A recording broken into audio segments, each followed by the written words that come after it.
Muhammad Rasulullah sallallahu alaihi wasallam is the blessing for the world, rahmatan lil কি চমৎকার design না, কথা বলেন না। একজন হলো স্রষ্টা, আরেকজন হলো সৃষ্টি। স্রষ্টার সাথে কিন্তু সৃষ্টি কোনোভাবেই ম্যাচ হয় না, কিন্তু প্রেমের কারণে কি হয়ে গেছে, সুবহানাল্লাহ বলেন না, আরো জোরে বলেন, আরো জোরে। শুধু ম্যাচিং না, নবীজি বলে I am from the light of Allah. খেয়াল করেন, নবীজি বলতেছে I am from the light of Allah and everything has been created from my light. আল্লাহু আকবার বলেন না। নবীজি বলতেছে I am from the light of Allah, আমি আল্লাহর নূর থেকে, and everything has been created from my light. সৃষ্টির প্রত্যেকটা বস্তু আমি নবীর নূর মোবারক থেকে। আরো যারা কান্না সুবহানাল্লাহ। নূর হলো আরবি শব্দ, বাংলাতে হলো আলো, ইংলিশে এটাকে বলা হয় লাইট। আজকে আমি কি আমার মনের ঘরকে লাইটিং করতে পেরেছি? পারিনি। কেন পারিনি? কারণ এই কারণে পারিনি, আল্লাহ রাব্বুল আলামিন বলেছে, সে বলুন, ইফ ইউ ডু লাভ আল্লাহ, যদি তোমরা আল্লাহকে ভালোবেসে থাকো, ফলো মি মুহাম্মদ সাল্লাল্লাহু আলাইহি ওয়াসাল্লাম, মুহাম্মদ সাল্লাল্লাহু আলাইহি সাল্লামের অনুগত হয়ে যাও, আল্লাহ উইল লাভ ইউ, আল্লাহ তোমাদেরকে ভালোবাসবে, এন্ড ফরগিভ ইউর সিনস, আল্লাহ তোমাদের সমস্ত জীবনের গুনাহ মাফ করে দেবে। সুবহানাল্লাহ। قل إن كنتم تحبون الله فاتبعوني يحببكم الله ويغفر لكم ذنوبكم الله غفور رحيم। চমৎকার না? আরো জোরে বলেন। আপনার মনের ঘর ওই পর্যন্ত আপনি লাইটিং করতে পারবেন না যতক্ষণ না পর্যন্ত আপনি প্রাণের নবীকে নিজের সবকিছুর চাইতে ভালোবাসতে না পারবেন। আমরা সবাই বলি রাসূলকে ভালোবাসি, কি আপনারা তো আমার মুরব্বি, বিচার করবেন। সবাই বলে আমরা রাসূলকে ভালোবাসি। দেখেন তো ছেলেগুলার মাথায় টুপি আসেনি? টুপি পরা তো আমার নবীর সুন্নাহ। কি যুবক ভাইরা, তোমরা রাগ করো না, তোমাদেরকে জাস্ট আমি তোমাদের সামনে আমি বাস্তবতাটা তুলে ধরতেছি। আমি নবীকে ভালোবাসি, যদি ভালোই বাসতাম 100%, তাহলে আমার মাথায় টুপি থাকতো। টুপি পরা নবীর সুন্নাহ। সুন্নাত গুলো বিলীন হয়ে যাচ্ছে, বিলুপ্ত হয়ে যাচ্ছে। সেই ক্লান্তি লগ্নে যদি আপনি একটা সুন্নাহকে ধরে প্রতিষ্ঠিত করে যেতে পারেন, আপনাকে 100 শহীদের মর্যাদা দিয়ে জান্নাতে ঢোকানো হবে। আপনি কি সুন্নাত নামাজ সুন্নাত আমল করেন? এবার আসেন, কয়টা ছেলে আসছে? আপনার বাচ্চা কয়টাকে আজকে বলেছেন যে মাহফিল হবে, বড় বড় আলেমরা আসবে, অথবা বড় না হোক ছোট আমাদের গেস্ট হয়ে আসবে, তাদের সামনে তোমরা বসবা? কি করবা? তাদের সামনে তোমরা বসবা, পাঞ্জাবি পরে যাও। বলছেন নেই? বলেন নাই, কারণ খবরই তো নাই। আপনি মনে করতেছেন আপনার বাচ্চা বড় হয়ে গেছে। কি হয়ে গেছে? কিন্তু এটা আপনার জন্য বিষাক্ত কালসাপ হয়ে আসবে কিয়ামতের দিন। এটা আপনার এগেইনস্টে সাক্ষী দিবে, বলবে বাবা মা আমাদেরকে শিক্ষা দেয় নাই। বলবে কিনা? বিশ্বাস করেননি আপনারা এটা? আরো যারা বলেন করেন। ডক্টর আহমদ পিয়ারা বাগদাদি পীর সাহেব কেবলা শাহপুর দরবার শরীফের চিনেন কিনা জানি না, যিনি বুশরা ইউনিভার্সিটির লেকচারার ছিলেন, অনেক বড় জবরদস্ত একজন আল্লাহর ওলি ছিলেন। ওনার অনেকগুলো কিতাব, ইংলিশ, বাংলা, আরবি, অনেকগুলো কিতাব আমার দেখার সৌভাগ্য হয়েছে। উনি বলেছেন, এদিক তাকান, উনি বলেছেন, of all the great religious personalities of all prophet, Muhammad Rasulullah sallallahu alayhi wasallam was the most successful. পৃথিবীতে যত নবী রাসূল এসেছে, সকল নবী রাসূলের মধ্যে আপনার আমার প্রাণের নবী রাজনীতি থেকে ইমামতি, ইমামতি থেকে রাজনীতি, প্রত্যেকটা জায়গায় মোস্ট সাকসেসফুল, সবচেয়ে বেশি সফল। আওয়াজ করে বলুন সুবহানাল্লাহ। আমরা কি সফল হতে পেরেছি? পারি নাই। কেন জানেন? কারণ আল্লাহ রাব্বুল আলামিন স্রষ্টা, সৃষ্টির মূলে আল্লাহ হাবিবকে সৃষ্টি করেছেন, এবং আপনার আমার শিক্ষক হিসাবে আপনার আমার প্রাণের নবীকে আল্লাহ পাঠিয়েছেন। আমরা কিন্তু আমাদের নবীকে কি করতে পারিনি। আমরা সবাই বলি সুন্নি জামাত করি, আহলে সুন্নাত ওয়াল জামাতের অন্তর্ভুক্ত আমরা। আসলে যে এই আকীদাটা যে কত প্রেমের, কত মধুর, এই আকীদাটা আসলে কি, এটাই আমরা আসলে এখনো বুঝতে পারি নাই। আমরা আখির নবীর উম্মত। আপনি নবীজির কাছে যাইতে পারবেন না। পারবেন? নবীজির কাছে যাইতে পারবেন না, তবে হ্যাঁ আবার পারবেন। কিভাবে পারবেন? ওই যে বলেছি, আপনার জন্য, সাধারণ মানুষের জন্য মুক্তির একটা বড় রাস্তা, জান্নাতে যাওয়ার একটা রাস্তা হলো হক্কানি আলেম এবং হক্কানি আল্লাহর ওলিরা। বলেছে কে? আরে এদিক তাকান, আল্লাহ বলেছেন, join with my dear people, come to my paradise. Allah বলেছেন, join with my dear people, আমার প্রিয় লোকেদের সাথে যুক্ত হও, কাম টু মাই প্যারাডাইস, আমার জান্নাতে চলে আসো। আল্লাহ কোরআনে বলেছেন, ফাদখুলি ফি ইবাদি ওয়াদখুলি জান্নাতি।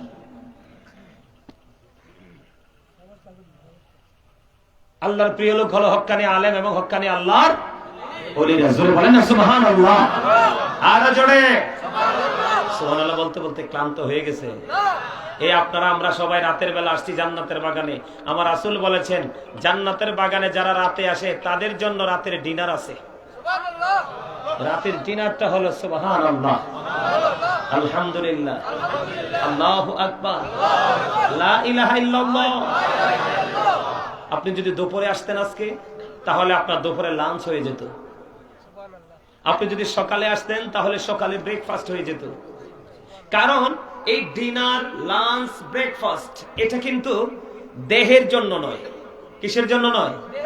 দেহের জন্য নয়।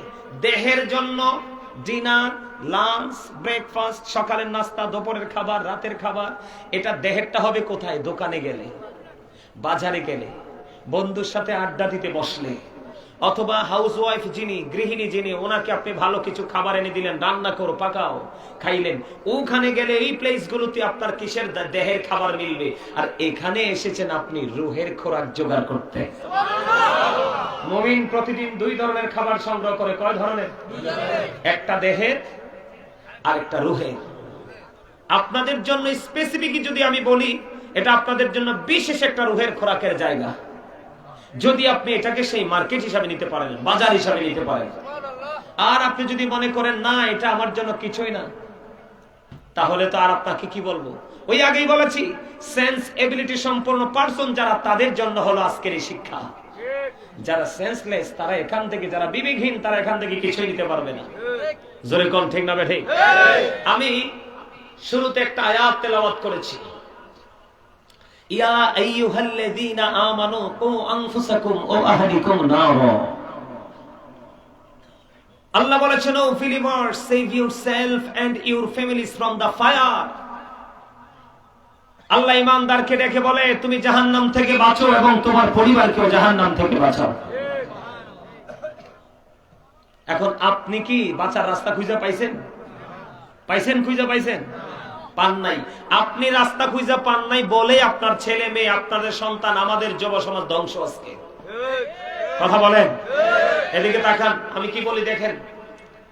আপনাদের ছেলেদের মাথার দিকে তাকাইলে কি দেখা যায়? চুল। চুল কি নরমাল নাকি ডিজাইনেবল? আমি বলি ডিজাইন যদি ভুল হয় আপনারা কইেন আমারে। কানের গোড়াটা হবে ডিজিটাল রেল লাইনের মতো। কথা বললেন কি? একবারে কানের গোড়াটা কিসের মতো? বোর্ড গ্রেসের যে রেল লাইন, সে রেল লাইনের মতো। শেখ হাসিনা যে নতুন রেল লাইন গুলো করে গেছে, এগুলোর মতো। এর উপরের অংশটা হবে এখনকার যে একেবারে 6 লাইন 4 লাইন করে যে পিচ ডালা রাস্তাগুলো করা হয়েছে, এর উপরের অংশটা হলো কিসের মতো? ওই পিচ ডালা রাস্তার মতো। আর মাথার তালু কারুরটা হচ্ছে ধান জারার কুলার মতো, এমনি থাকে। কিভাবে থাকে? হাসছেন না, হাসছেন না, হাসার জন্য বলি না, বাস্তবতা তুলে ধরতেছি। আপনারা বুঝতে পারেন না, আমরা বুঝতে পারি। আমরা মুসলমান হিসেবে কতটা লজ্জিত, কতটা অপমানিত, কতটা কলঙ্কিত। একটা বাচ্চা ফলো করবে তার প্রিয় শায়েখকে। কাকে? একটা মুসলমানের বাচ্চা ফলো করে নেইমারকে, একটা মুসলমানের বাচ্চা ফলো করে মেসিকে, একটা মুসলমানের বাচ্চা ফলো করে হিন্দি সিনেমার নায়ক নায়িকাকে। কথা বলেন না কেন? নাউজুবিল্লাহ বললেন না? আর কারো মাথার তালুটা হয়ে যায় বাবুই পাখার বাসার মতো, এইভাবে উঠে। কথা বলেন। আপনার মাথা তো এত ডিজাইন করার কথা না। সবচেয়ে বড় দুঃখজনক যে খবরটা, সেটা হলো যখন আমরা সেলুনে যাই চুল কাটার জন্য, তখন আমরা দেখতে পাই একটা মুসলমানের কোনো ছবি নাই। সব হিন্দু খ্রিস্টান বৌদ্ধদের ছবি, তাদের ডিজাইন, ঠিক কিনা বলেন? এখন ওরা কি বেঈমান কাফের না? আরো জোরে বলেন, ওরা কি কাফের না? আপনি কি জানেন কাফেরদের জন্য ঠিকানা আল্লাহ কোথায় করেছে? উইদ্দাত লিল কাফিরিন, তাদের ঠিকানা হলো কোথায়? জাহান্নাম। আল্লাহ বলবে যে কাফেরদের কি, you have to go to hell, must be, চলে যেতে হবে তোমাদেরকে জাহান্নামে। আর আমরা যারা, আমাদের মধ্যে কিন্তু মুত্তাকি আছে, আছে না নাই? আরো যারা বলেন, সকল মুসলমান কিন্তু মুত্তাকি নয়, কিন্তু সকল মুত্তাকি মুসলমান। উইদ্দাত লিল মুত্তাকিন, মুত্তাকিনদের জন্য বরাদ্দ হলো কি? জান্নাত। সুবহানাল্লাহ বলেন না কেন? মুত্তাকিনদের জন্য কি বরাদ্দ? জান্নাত। You go to paradise. Allah বলবে জান্নাতে চলে যাও। সবচেয়ে মজার খবর হলো জান্নাতে যাওয়ার পর আল্লাহ তাদেরকে উপহাস রাখবে না। জান্নাতীদের জন্য আল্লাহ রাব্বুল আলামিন জান্নাতে খাবার বরাদ্দ রেখেছেন। ইনদা রাব্বিহিম ইউরযাকুন। আল্লাহু আকবার বলেন না? আরে আরো জোরে, আরো জোরে। জান্নাতীরা খাইবে, পান করবে, প্রস্রাব হবে না, পায়খানা হবে না, মলমূত্র ত্যাগ করবে না। আর জাহান্নামীদের কথা যদি বলি, জাহান্নামীদের জন্য এদিক তাকান, জাহান্নামীদের জন্য খাবার বরাদ্দ আছে। কোরআনে এসেছে খাবারের নাম পাইছি জাক্কুম। নাউজুবিল্লাহ বলেন না কেন? এত বিষাক্ত, কাঁটাযুক্ত। এই মুহূর্তে যদি নাঙ্গলকোট দোলখার জমিনে যদি একটা ফোঁটা জাক্কুম পড়ে, হাদিস শরীফের মধ্যে এসেছে গোটা পৃথিবীর মাটি বিষাক্ত হয়ে যাবে। কিয়ামত পর্যন্ত এই পৃথিবীতে কোনো শস্য জন্ম হবে না। নাউজুবিল্লাহ বলবেন না? কয় ফোঁটা? একটা ফোঁটায় দোলখার জমিনে পড়বে, গোটা পৃথিবীর মাটিটা তাৎক্ষণিকভাবে বিষাক্ত হয়ে যাবে। কিন্তু দুঃখজনক হলেও সত্য, এই জাহান্নামীদের জন্য খাবারটা বরাদ্দ। প্রশ্ন করতে পারেন, বলে হুজুর, হুজুর গো, এই যে জাহান্নামী খাবারটা খাবে, ওদের কি অবস্থা হবে? ওদের অবস্থাটা এত ভয়ঙ্কর, এত মারাত্মক হবে রে। আমার আল্লাহ কোরআনে জানিয়ে দিয়েছে। খেয়াল করেন, খেয়াল করেন, কারণ আমি আজকে পুরো আলোচনাটাই করব বন্ধু নেগেটিভ সাইড নিয়ে। কারণ পজিটিভ মানুষের সংখ্যা খুবই কম। পজিটিভ ওয়াজ আজকে আমি করব না। আপনাদের হেদায়েতের জন্য আমি বন্ধু ওই আলোচনাটা করব যে নেগেটিভ সাইড কতটা ভয়ঙ্কর, সেটা নিয়ে আজকে আলোচনা করব।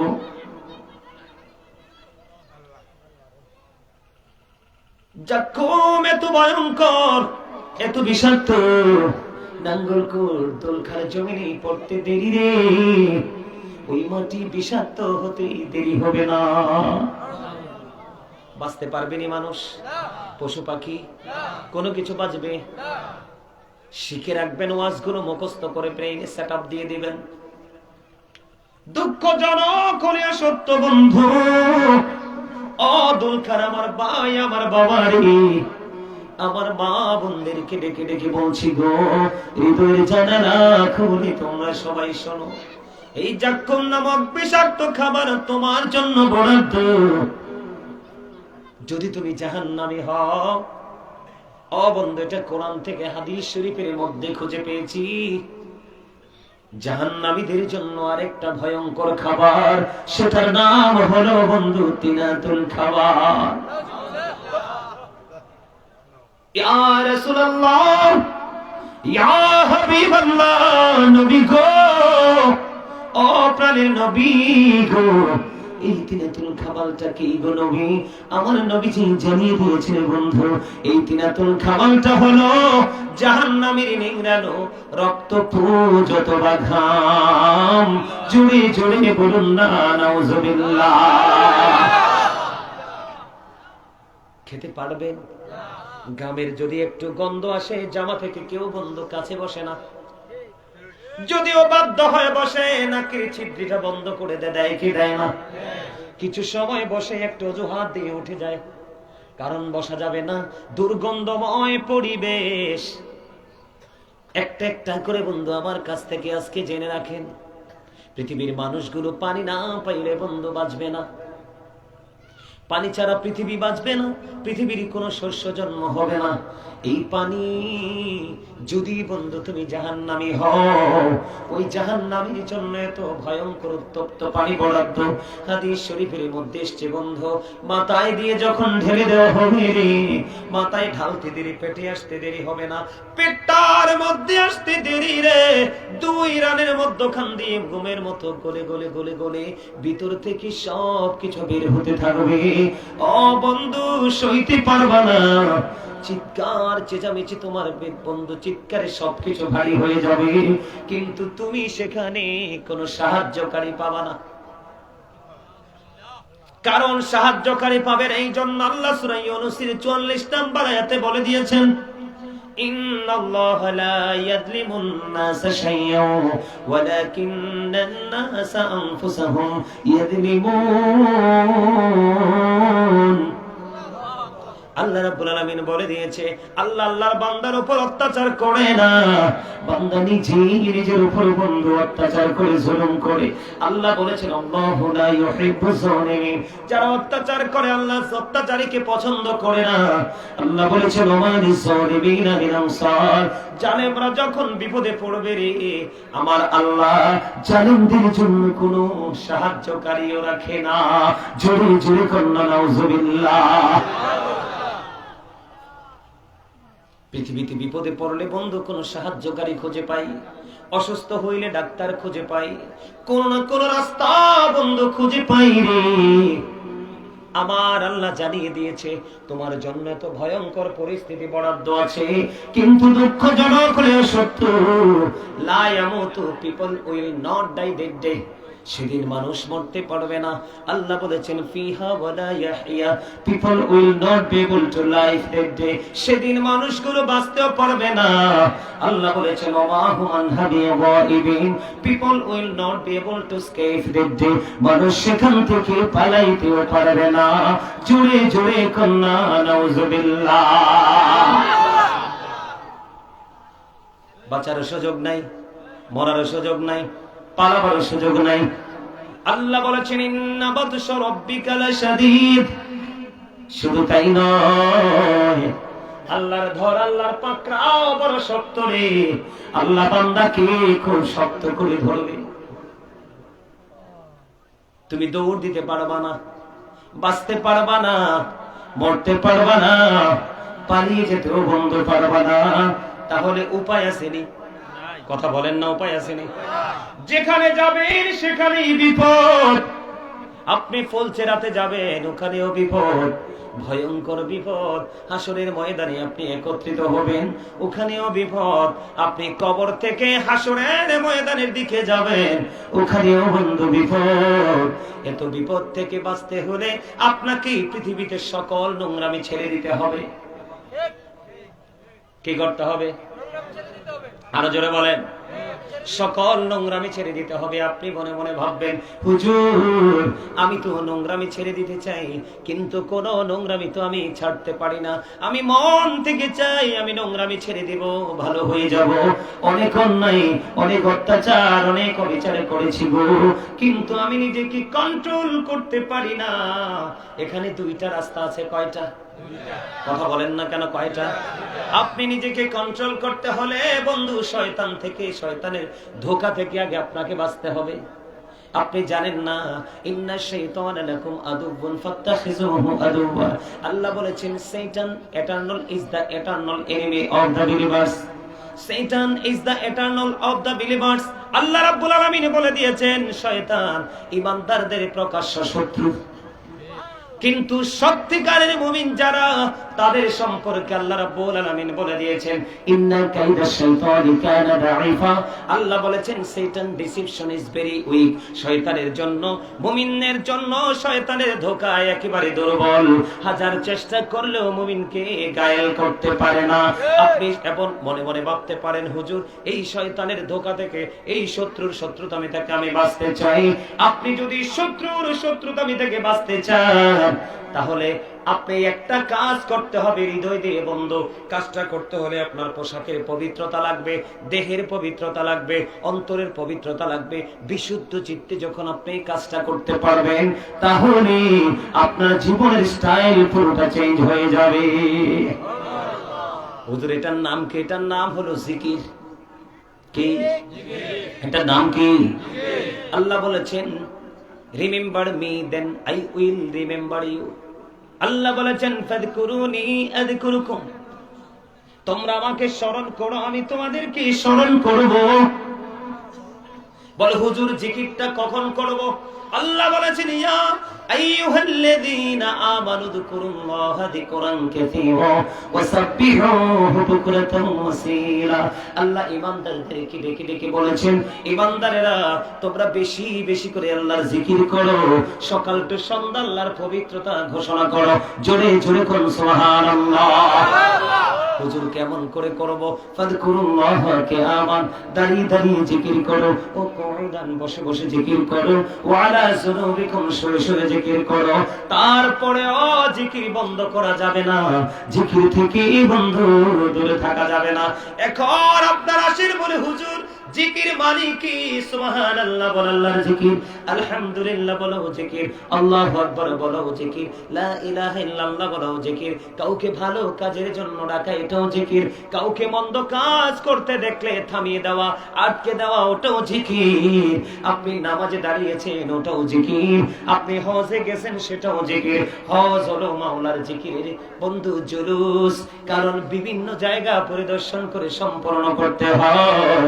আর নামাজ হলো মাওলার জিকিরের জলসা, এটা একই জায়গায় দাঁড়িয়ে বসে সম্পূর্ণ করা হয়।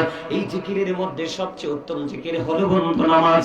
আপনি যদি মন দিয়ে যদি কম পক্ষে যদি 40 দিন, কয়দিন? কম পক্ষে যদি আপনি 40 দিন একাধারে 5 ওয়াক্ত নামাজ পড়তে পারেন, তাহলে আপনার সকল নোংরামি আপনার কলব থেকে আল্লাহ ডিলিট করে দিবে। জোরে জোরে বলুন সুবহানাল্লাহ। কারণ আবার আল্লাহ কথা দিয়েছে সূরা আনকাবুতের মধ্যে, ইন্নাস সালাতা তানহা আনিল ফাহশাই ওয়াল মুনকার, নামাজ মানুষকে খারাপ কাজ থেকে বাঁচিয়ে রাখে। পাইছেন নি দলিল? নামাজ মানুষকে সকল অশ্লীল কাজ থেকে বন্ধু বাঁচিয়ে রাখে, হেফাজতে রাখে রে। এটা হলো আল্লাহর কোরআনের কথা। এবার হাদিস শরীফের দিকে যদি যাই দেখেন, আল্লাহ বলেছে নামাজ মানুষকে সকল খারাপ কাজ থেকে, পাপ কাজ থেকে বাঁচিয়ে রাখে। হাদিস শরীফের দিকে নজর দিয়ে দেখলাম কত মজার খবর। আমার নবীজি বলেছেন মান সাল্লাল বারদাইনি দাখালাল জান্নাহ, যেই ব্যক্তি শীতল সময়ের 2 ওয়াক্তের নামাজ পড়বে তার ঠিকানা জান্নাত। কথা বলেন, যার ঠিকানা জান্নাত হবে সে কি কখনো গুনাহগার হতে পারে? কথা কোন গুনাহগার হতে পারে? শীতল সময়ের নামাজ। বন্ধু তোমরা সিনেমার নায়ক আসলে মোবাইল বের করে ভিডিও করো, সেলফি তোলার চেষ্টা করো, অটোগ্রাফ নেওয়ার চেষ্টা করো, ঠিক না ঠিক? এখন মোবাইল কেন ঢুকায়া রাখছো পকেটে? এখন কি মোবাইল গুলো দাঁড়ায় না? কয়েকটা আছে শুরু থেকেই রেকর্ড করছে, আর বাকি তারা মোবাইলকে বালিশ ছাড়া ঘুম পাড়াইছো। কারণ এগুলো শুনলেই তো সমস্যা, বুঝলেই তো সমস্যা। তুমি যদি এখন থেকে বের হয়ে যায় বলতে পারো হুজুর কে ওয়াজ করছে বুঝি নাই, তুমি তো নৌকা পার হয়ে গেছো। এটা কোন খতিব সাহেব? আর যখন তুমি বলবা না না হুজুর কি বলেছি বুঝে ফেলেছি, তাহলেই তুমি হলে সবচেয়ে বেশি বুদ্ধিমান। মোবাইল কেন ঢুকায় রাখছো? আমি তোমাকে সঠিক রাস্তা দেখাচ্ছি, তুমি তো একটু পরে ভুলে যাবা। মনটা যখন খারাপ হবে মোবাইলটা ওপেনিং করবা, করার পরে বলবা নাঙ্গলকোট দুলখার পূর্ব পাড়ার মাহফিল আমি গাজী সাহেব এসেছিল, একটু রেকর্ড করেছিলাম, শুনে দেখি। সেদিন যদি নির্জনে বসে বসে যদি তুমি শুনতে পারো, তুমি দেখবা তোমার মানসিক অবস্থা যতই শুনবে ততই চেঞ্জ হয়ে যাবে। কারণ এই কথাগুলো আমার নয়, এই কথাগুলো হলো আমার আল্লাহ এবং আল্লাহর প্রিয় হাবিব হাবিবুল্লাহ। আজকে কত ওয়াজ লই আইছি, থাকবেন নি না চলে যাবেন? সবাই কে কে থাকবেন হাত তুলে, সোজা করি সোজা করি। আরে ব্যাকে হাত তুলি দেয়া না, আরে একখানা হ্যাঁ কার সোজা করি। আরে অনাহাটু ভাঙ্গা দোয়ার মতো রয়েছে, আর কয়েকটা বইয়ে রয়েছে। হাত নামা, এই হাতটা দাঁড় করাইতে বলছি কেন জানেননি? আইসা যদি শয়তান টয়তান একটু ডিস্টার্ব করে, বসে টসে যদি লাড়া সারা দিচ্ছেন শেষ। কি শয়তান আপনার ব্লাডে ঢুকে আপনাকে ডিস্টার্ব করে? কোথায় ঢুকে?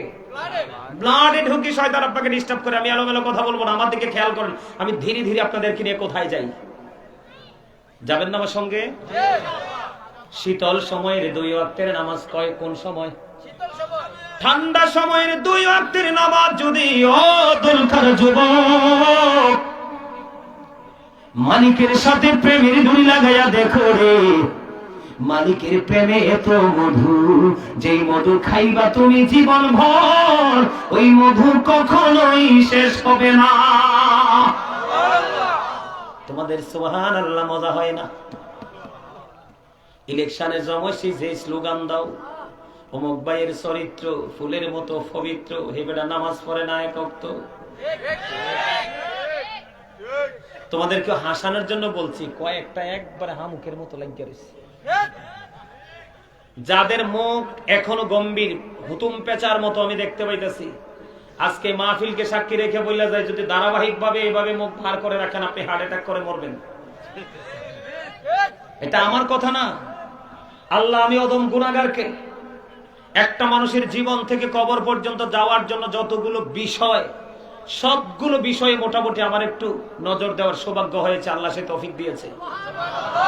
মানুষের সুস্থ জীবনের জন্য অন্যতম গুরুত্বপূর্ণ ভূমিকা রাখে মানুষের সুন্দর স্বাভাবিক জীবন, সেটা হলো হাস্যোজ্জ্বল জীবন। এই যে আমার সামনে আলেমরা বসে আছে, নবীজি বলেছে অনেক বেশি হাসা যাবে না, কিন্তু হাসা থেকে দূরেও থাকা যাবে না।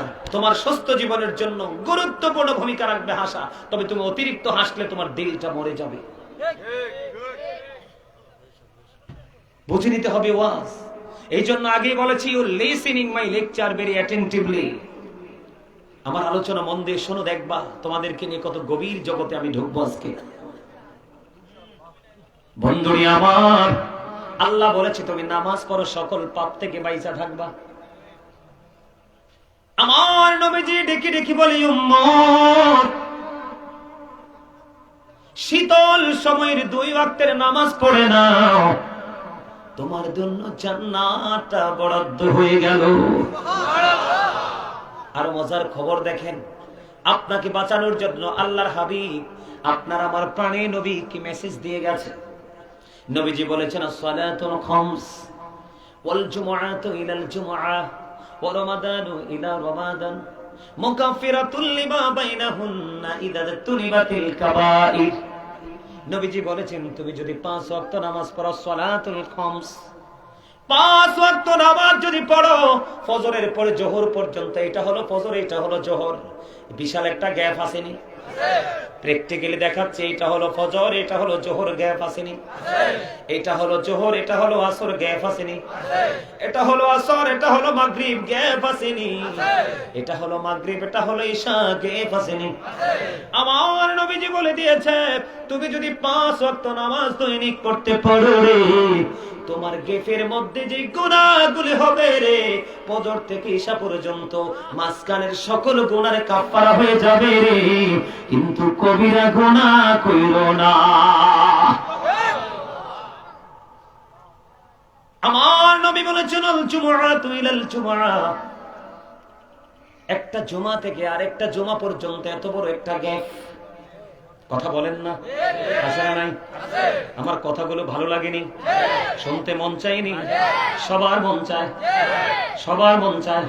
আল্লাহ তাদের মনে যেহেতু চাই গো, তাদের মনটাকে তুমি এবং তোমার হাবিবের প্রেম দিয়ে তুমি ভরে দাও। আমিন। নবীজি বলেছেন, এক জুমা থেকে আরেক জুমার মধ্যে একটা গ্যাপ আছে না নাই? তুমি যদি এই জুমার পরে ওই জুমা, মাঝখানে এই জুমার পরে ওই জুমা যদি সঠিকভাবে আদায় করতে পারো, তাহলে তোমার মাঝখানে একটি সপ্তাহের গুনাহের কাফারা হয়ে যাবে 2 দিকের জুমা। আমার নবীজি বলেছে, রমাদানু ইলা রমাদান, এক রমজান থেকে আরেক রমজান পর্যন্ত বিশাল একটা ডিস্টেন্স। কত বড় গ্যাপ বন্ধু, 305 দিনের গ্যাপ। কতদিনের? হয়তো বা 2 দিন, একদিন আরো বাড়তে পারে। 29 যদি রোজা যায়, কারণ 2 বছরের রোজায় 30 করে 60 দিন চলে গেল। কতদিন? 60 দিন চলে গেল রে। আরো অবশিষ্ট আছে 305 দিন অথবা 6 দিন। যদি 29 যায় 6 দিন পাবো। আমার নবীজি বলেছে, এই পাশে রোজা তুমি সঠিকভাবে রাখো, ওই পাশে রোজা তুমি সঠিকভাবে রাখো, মাঝখানে 305 দিনের গুনাহ কাফারা হয়ে যাবে। নবীজি বলেছে, মুকাফফিরাতুল লিমা বাইনাহুন্না ইদান তুনিবাতিল কাবাইর। তবে রে কবিরা গুনাহ থেকে বেঁচে থাকতে হবে। ওই আমলগুলোর কারণে তোমার গুনার ছোট ছোট গুনার কাফারা হয়ে যাবে রে। তুমি যদি কবিরা গুনাহ থেকে বন্ধু বেঁচে থাকতে পারো, এতে বোঝা যায় কবিরা গুনাহ করা যাবে না। মজার খবর কিনা? আরো জোরে বলেন না। এবার জুম্মার জুম্মার কাছে যেহেতু আসছি, জুম্মা নিয়ে একটু ওয়াজ করি। এখনকার ম্যাক্সিমাম মুসল্লি অসভ্য। আপনারা আমারে খারাপ বলতে পারেন, অথবা আপনারা নেগেটিভ চিন্তা করতে পারেন, বলে হুজুর কেন অসভ্য বললেন? অসভ্যর বিপরীত দিক কি? কথা বলেন না কেন? অসভ্যর বিপরীতটা কি?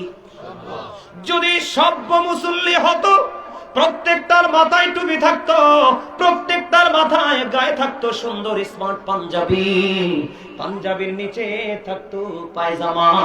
ও বন্ধু, এটা বড় বিষয় না।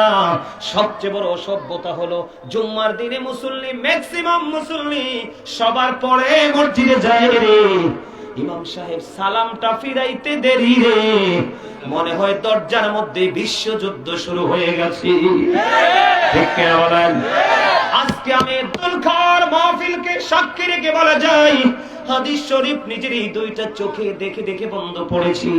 আমার নবীজি বলে দিয়েছে, যে উম্মত নবীজির একটা সুন্নাতকে ইচ্ছে করে ছেড়ে দিবে কোনো অজুহাত ছাড়া, কোন অজুহাত ছাড়া যদি কোন উম্মত যদি একটা সুন্নাত ছেড়ে দেয়, আমার নবীজি জানিয়ে দিয়েছে আমি তাকে আমার উম্মত বলে কখনোই স্বীকার করব না। নাউজুবিল্লাহ বলেন না কেন? আর জোরে বলেন না নাউজুবিল্লাহ। আপনারা বলেন আমি কি ভুল বলছি? বলেন ভুল বলছি? জুম্মার দিনটা নিয়ে ছোট্ট করে একটু আলোচনা করি, ছোট্ট করে, কারণ আমার আসল আলোচনা এখনো বাকি। নামাজ নিয়ে আলোচনা করার বন্ধু ইচ্ছা ছিল না, কিন্তু ইচ্ছাটা জেগেছে আপনাদের অবস্থা দেখে। জুম্মার দিনে জুমার নামাজ পড়ার নিয়ম আমি আপনাদেরকে বলি, সব দিনের চাইতে সবচেয়ে উত্তম রূপে গোসল করবেন জুম্মার দিনে। সবচেয়ে দামি যেই পাঞ্জাবি, বিশ্বাস করেন এই যে পাঞ্জাবিটা আমারটা সুন্দর নিকন্ত, কথা বলেন সুন্দর নি? বিশ্বাস করেন এই পাঞ্জাবিটা আজকে ফার্স্ট আমি পড়েছি। কেন পড়েছি জানেন? এটা আজকে প্রেমের এক বাগানে রে, আমি জান্নাতের বাগানে খাদেম হয়ে এসেছি। আমার আল্লাহ খাদেম বানায়া পাঠাইছে, গোলাম বানায়া পাঠাইছে। গোলামরা গোলামের মতো ভেসে আসতে হয়। এই যে দেখেন আমার 2 দাদা ভাই বইছে কিনা?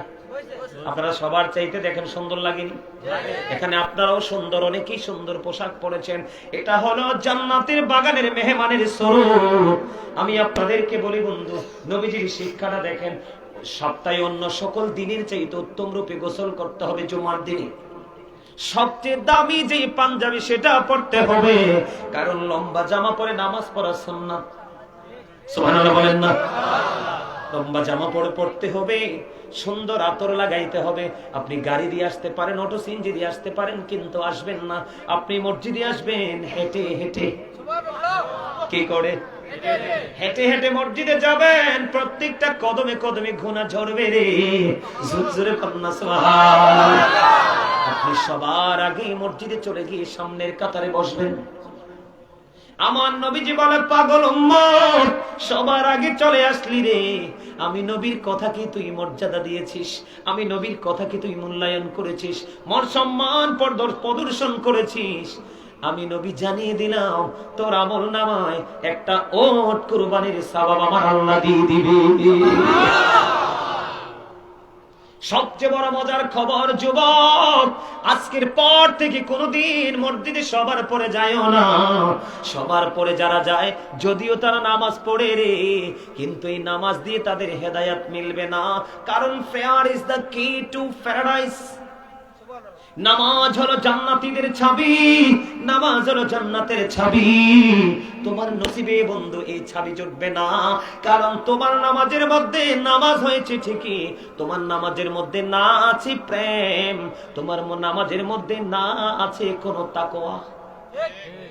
এই নামাজ দিয়ে দিদার পাবা না, নামাজ পড়তে পারবা, তোমার চরিত্র তুমি বদলাতে পারবা না। বন্ধু আমার দিকে তাকাও, নবীজি জানিয়ে দিয়েছে সবার আগে তুমি মসজিদে চলে গেলা, সবার আগে তুমি মসজিদে চলে গেছো। মসজিদে চলে যাওয়ার পরে তুমি প্রথম কাতারে বসলা, তুমি প্রথম কাতারে বসার কারণে তোমার আমল নামে উট কুরবানির সওয়াব। তুমি দ্বিতীয় কাতারে বসলা, একটা গরু কুরবানির সওয়াব। তৃতীয় কাতারে বসলা, ও বন্ধু, একটা ছাগল কুরবানির সওয়াব। চতুর্থ কাতারে বসলে একটা ডিম কুরবানির সওয়াব। এমনি করে করে ওনাকে বসতে দেন, এমনি মাঝখানে বসেন, বসেন এদিকে চাইপা বসেন। বন্ধু এইভাবে আমার দিকে তাকান, এদিকে তাকান। আপনি এইভাবে করতে করতে বন্ধু এমন সময় আপনি মসজিদে ঢুকলেন, ডিমের পরে কিন্তু আর নাই। হুজুর আসেনিও, ডিমের পরে আর আসেনি, ডিমের পরে আর নাই। খেয়াল করেন আমরা কতটা বোকা। বিয়ে বাড়িতে গেলে আমরা উটের সওয়াব, উট কুরবানি, উটের গোশত পাইলে খাই, ঠিক কিনা বলেন? আর আমলের বেলায় আমরা ডিমও পাই না। কি কথা বলেন না কেন? ডিমও পাই না। আপনি সবার পরে আসলেন, আপনার কপাল যে পোড়া। আমি আপনাকে বলি, যখন ইমাম সাহেব খুতবা দেওয়ার জন্য দাঁড়িয়ে যায়, কি দিয়ে?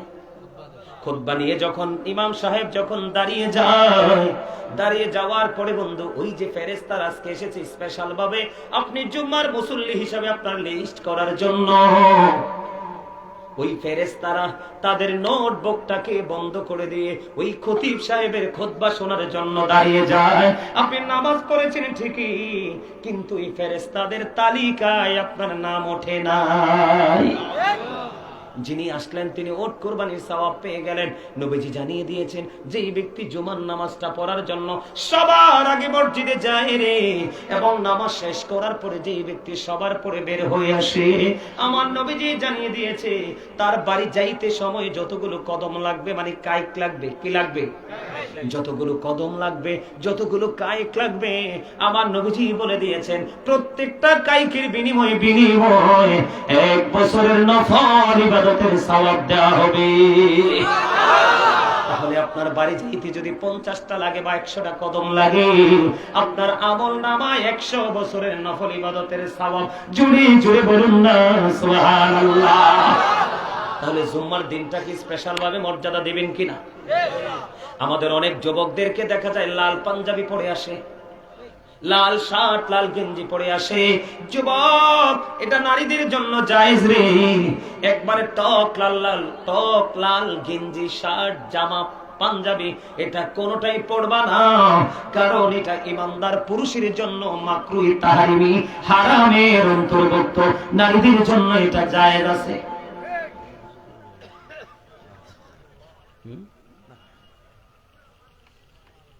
কথা কি বুঝতে পারছেন? আপনার মসজিদে আইনি মুসল্লি লাল কইরা আছে আছে ওমাগো, আজকের পরে থেকে আর আইয়েন না, এতে আপনার ক্ষতি। কার ক্ষতি?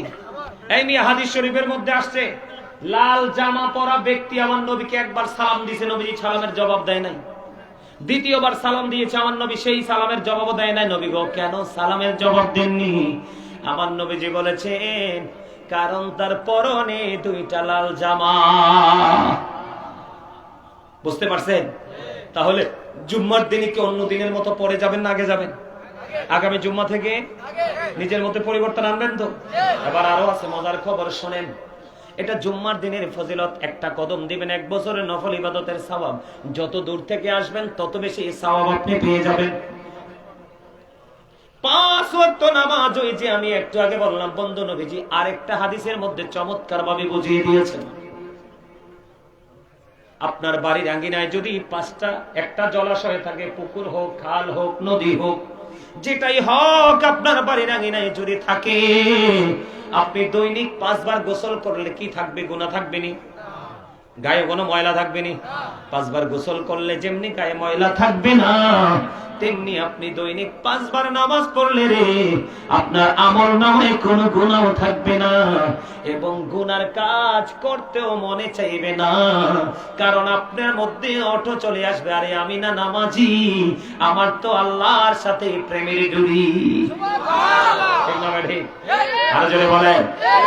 এবার আসেন বন্ধু, নামাজের বিষয়টাকে আমি শেষ করে দিচ্ছি, কারণ যারা বোঝার অল্পতে বুঝে নিয়েছেন, আর যারা বুঝবেন না তারা সারা দিন বললেও বুঝবেন না।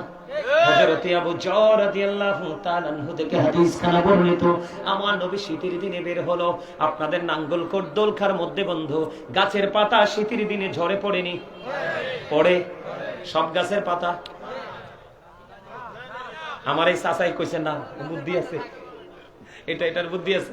হ্যাঁ হ্যাঁ, তাল গাছের পাতা তো সময় হইলে পড়ে, নারকেলের বাইল কিন্তু সুবাস সময় হইলে পড়ে, খেজুর গাছের ডালাও বাইলও সময় মতো পড়ে। ঠিক কিনা বলো? আর জোরে। নরমাল সব গাছের পাতা কিন্তু ঝরে। বলে হুজুর এখানে আসলেন কেন? মজা বোঝানোর জন্য। আমার নবী যখন বের হলো, বের হওয়ার পরে বন্ধু নবীজি চাইয়া দেখলেন শীতের দিনের কারণে শুষ্ক হয়ে গাছের পাতাগুলো ঝরে ঝরে পড়ছে। আমার নবীজি গাছের ঢাল ধরলেন, আবু জরকে একটা ডাক দিলেন। আবু জর উত্তর দিলেন লাব্বাইকা ইয়া রাসূলুল্লাহ। আমার নবী একটা ডাক দিয়ে বললেন, রে আবু জর, তুমি চাইয়া দেখো শীতের কারণে গাছের পাতাগুলো কেমনে ঝরে ঝরে পড়ছে। রে আবু জর, আল্লাহর বান্দা নামাজের মাধ্যমে, আল্লাহর বান্দাগুলো নামাজের মাধ্যমে যদি আল্লাহর কুদরতি কদমে যদি কপালটা লাগাইয়া দেয় নামাজের মাধ্যমে, ওই নামাজের মাধ্যমে কপালটা লাগাইতে দেরি রে, ওই শীতের দিনের গাছের পাতার মতো তার আমলনামা থেকে সব গুনাহ ঝরে পড়তে দেরি হয় না। সুবহানাল্লাহ, মজা হইছে না? আরে ওয়াজ করতেছে আমি আর ক্লান্ত হইতেছে আমাদের মুসল্লিরা, কষ্ট পাইতেছে না? হ্যাঁ, দুর্বল। একে বলে আমি কি আপনাদেরকে বলবো ইউ আর ভেরি উইক নাকি স্ট্রং? 100%? হ্যাঁ, সত্যি বলছেন? সত্যি বলছেন? তো যদি সত্যি বলে থাকেন তাহলে আমার সাথে একটু একটা গজল গাইবো নবীর শানে, দেখি আপনাদের আওয়াজ কেমন আসে। গাইবেন? কে কে পছন্দ করেন নবীজির শান? সুজা করে হাত তুলে দেখেন, একদম সুজা করে হাত নামান। ওমা নারে রিসালাত করছা কিল্লে। আলহামদুলিল্লাহ। সব সময় বলি নারে তাকবীর বললে, নারে তাকবীর বললে সাথে রিসালাত রাখবেন, কারণ আমার আল্লাহ যেখানে রাসূলকে সেখানে আমার আল্লাহ নিজে রেখেছেন। ঠিক না? যেখানে এদিক তাকান, যেখানে ফরজ নামাজ সেখানে সুন্নাত। ঠিক না? যেখানে লা ইলাহা ইল্লাল্লাহ সেখানেই মুহাম্মাদুর। ঠিক কিনা বলেন? বুঝেন নাই?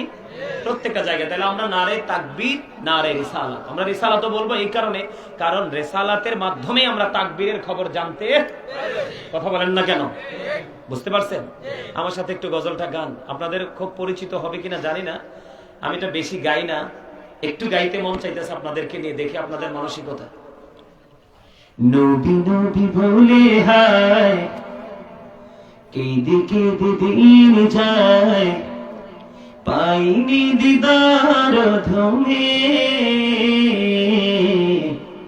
লাখো সালাম কদমে নবী, লাখো সালাম কদমে নবী। গজলের সময় এই করে একটু বাড়াই দিয়ে মজা হবে। নবী নবী বলে হায় কেঁদে কেঁদে দিন যায়, পাইনি দিদার ভূমি, লাখো সালাম কদমে নবী, লাখো নবী, লাখো সালাম কদমে নবী। সোনার মদিনার লোকে আছো গো, দেখিতে না পাই নয়নে, ও গো দেখিতে না পাই নয়নে, দয়ারি নজরে চাও, গোলামের দেখা দাও, দয়ারি নজরে চাও, গোলামের দেখা দাও, ধন্য করো জনমে, লাখো সালাম কবুল নবী,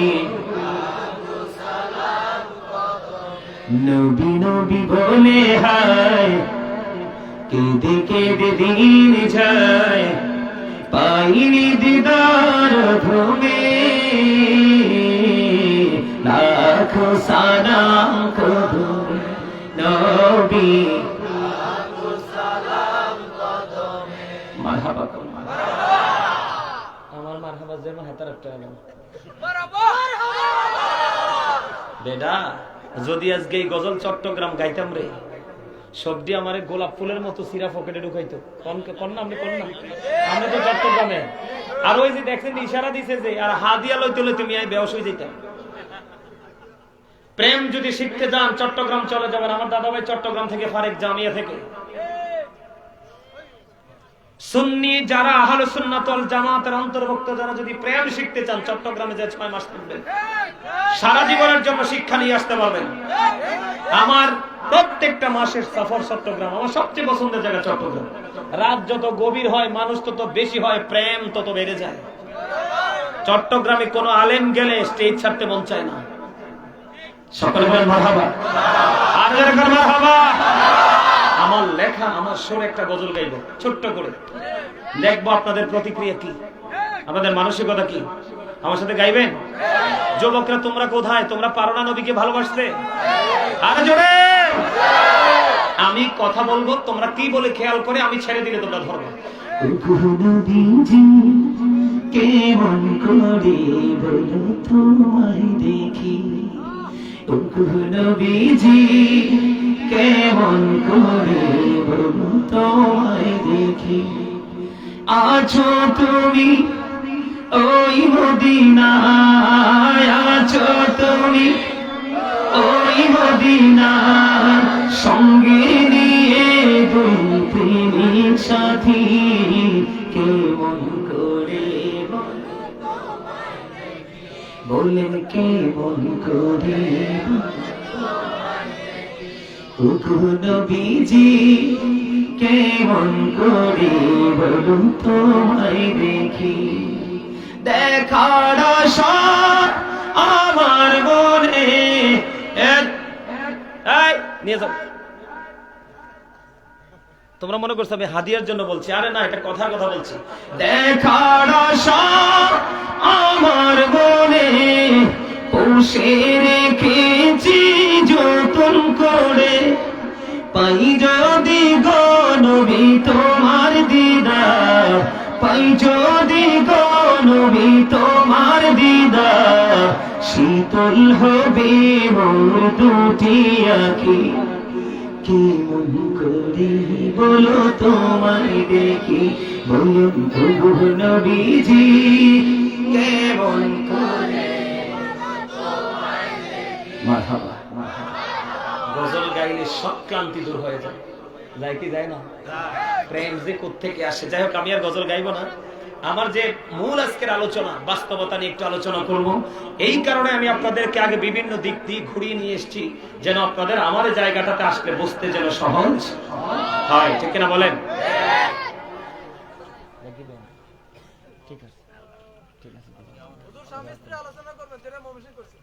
হ্যাঁ হ্যাঁ, এখনকার স্বামী স্ত্রী তো ম্যাক্সিমাম ইঁদুর বিড়াল, লাড়ি সোড়া লইবে না, আরে মারতো আইব।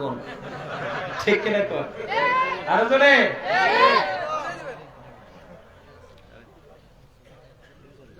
আমাদেরকে দেখান, আমি দুইটা টপিকস নিয়ে আলোচনা করবো। আর কয়টা টপিক? দুইটা। এদিক দেখান, কয়টা? বাস্তবতা। এদিকে দেখান। এই যে আমি চুলের কথা বলছিলাম, দাড়ির কথা বলছিলাম না? এরপরে বলছিলাম কিসের কথা? প্যান্ট। প্যান্ট। এদিকে তাকান, কোন প্যান্ট? Jeans pant. এটা ওই সময় বলি নাই, এখন বলবো।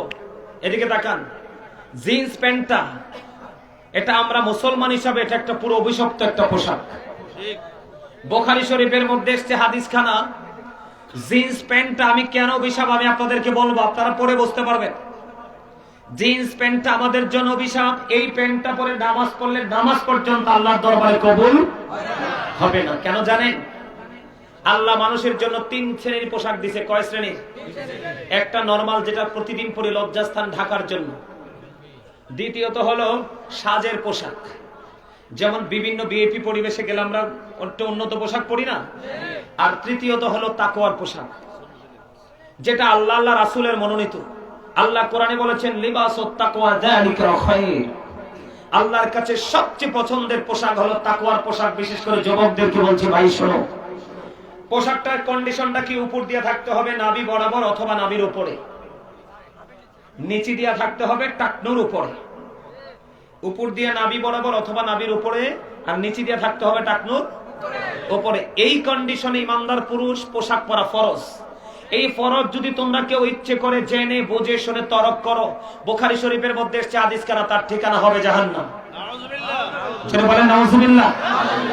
বন্ধুরে আমার, আমাদের তাকান, আমাদের দোষ, আমাদের অন্যায়, আমাদের অপরাধ কত বেশি। 3 শ্রেণীর মানুষের সাথে আমার আল্লাহ কাল হাসরের দিন কথা বলবে না, তাদেরকে দয়া করবে না, তাদেরকে মায়া করবে না, তাদেরকে রহমত দিবে না। ওই 3 শ্রেণীর মানুষের মধ্যে বন্ধু একটা হলো ওই শ্রেণীর মানুষগুলো রে, যারা অহংকার করে করে টাকনুর নিচে ঝুলাই ঝুলাই পোশাক পরে। জোরে জোরে বলুন না নাউজুবিল্লাহ। কেউ কারণ হলো, আমার দিকে তাকান, আপনি যদি পৃথিবীর বুকে যদি এই অহংকার করে করে, এটা পৃথিবীর জন্য সম্মানী, নষ্ট মানুষের কাছে, ইমানদারের কাছে কখনোই সম্মানী নয়। আজকে তুমি যত সম্মানের পোশাক পরবা, যেটা কোরআন হাদিস সাপোর্ট করে না, তোমার জন্য বরাদ্দ থাকবে হাসরের দিন অপমানের পোশাক। আমার নবীজি জানিয়ে দিয়েছে, আলেমদের কথা শুনে শুনে তুমি পোশাকের স্টাইলটাকে চেঞ্জ করে ফেলেছো, কোরআন সুন্নাহ মতো তুমি পোশাকটা পরেছো। ও বন্ধু, তোমার জন্য জান্নাত বিভিন্ন রকমের পোশাক থাকবে। নবীজি জানিয়ে দিয়েছে, তোমার যেই পোশাকটা মন চায় সেটাই তুমি জান্নাতে নিতে পারবা। কোনটা ভালো? এই যুবকদের হলো দোষ এইটা, জিন্স প্যান্ট পরে। এখন অনেক যুবকে বলবে, হুজুর নিচের দিক দিয়ে আমি টাকনুর উপরে উঠাই ফেলবো বইটা বইটা। আমি মেনে নিলাম তুমি নিচের দিক দিয়ে বটে উঠাইতে পারবা, কিন্তু আমি তোমাকে বলে দেই, তুমি হাজার চেষ্টা করলেও উপর দিয়া নাভি বরাবর তুমি আনতে পারবা না। কারণ বেঈমানেরা এটাকে সৃষ্টি করেছে ছোট্ট করে, যেন তুমি ফরজ থেকে বাহির হতে পারো এবং তোমার ঠিকানা যেন তুমি জাহান্নামে করে নিতে পারো। এটা হলো বেঈমানদের একটা অপকৌশল। বেঈমানরা তোমাদের বন্ধুরা শত্রু, এই বন্ধুরা শত্রু। এই আল্লাহ বলেছেন, ইন্নাল কাফিরিনা কানু লাকুম আদুওয়াম মুবিনা। আল্লাহ বলেছেন, the heretics are the eternal enemy of the believers। ইমানদারদের প্রকাশ্য শত্রু হলো বেঈমান কাফেরেরা। তুমি বেঈমান কাফেরের স্টাইলটাকে তুমি কি করেছো? গ্রহণ করেছো। তোমার মতো নষ্ট, তোমার মতো পথভ্রষ্ট, তোমার মতো দুষ্ট, তোমার মতো জাহান্নামী, তোমার মতো অপরাধী আর কেউ হতে পারে না। কারণ তোমাকে দিয়েছে আল্লাহ সর্বোচ্চ মর্যাদা। তুমি নিজের অহমিকাকে তুমি ধরে রাখার জন্য তুমি নিজেই কিন্তু একেবারে নিচু শ্রেণীতে, একেবারে নিচের লেভেলে চলে গেছো। তুমি যদি আজকে ওয়াজ শোনার পরেও বর্জন করতে না পারো, তাহলে তুমি মুনাফিক হবে। কেন? এটা আমার কথা নয়, নবীজি বলেছেন, believers love the profit, hypocrites don't love the profit. নবীজি বলেছেন, মুনাফিকরা আমি নবীকে ভালোবাসবে না, ইমানদাররা আমি নবীকে ভালোবাসবে। খেয়াল করছেন? তাইলে আপনি যদি অপরাধ ছাড়তে পারেন তাইলে আপনি নবীর প্রেমিক, অপরাধ ছাড়তে না পারলে আপনি নবীর প্রেমিক। আর যে নবীর প্রেমিকটা সে কি? মুনাফিক। কে বলেছে? রাসূল বলেছে, এটা কিন্তু হাদিস শরীফ। এখন মুনাফিকদের ঠিকানা কোথায়? আরে শুধু জাহান্নাম না তো। আল্লাহ বলেছেন, ইন্নাল মুনাফিকিনা ফিদ দারকিল আসফালি মিনান নার। আল্লাহ বলেছেন, the hypocrites will be in the lowest place of hell। মুনাফিকরা জাহান্নামের একেবারে সর্বনিম্ন স্তরে থাকবে, একেবারে লোকাল প্লেস। নাউজুবিল্লাহ বলে না। এটা হলো যুবকদের ব্যাপারে। অহংকার করে করে যারা টাকনোর নিচে ঝুলাই ঝুলাই পোশাক পরে, আল্লাহ তাদেরকে দয়া করবে না, ক্ষমা করবে না, তাদের জন্য কোনো করুণা বরাদ্দ নাই। আর একটা হলো মানুষ বিপদে পড়লে উপকার করে, সুযোগ পাইলে মানুষকে খোঁটা দেয়।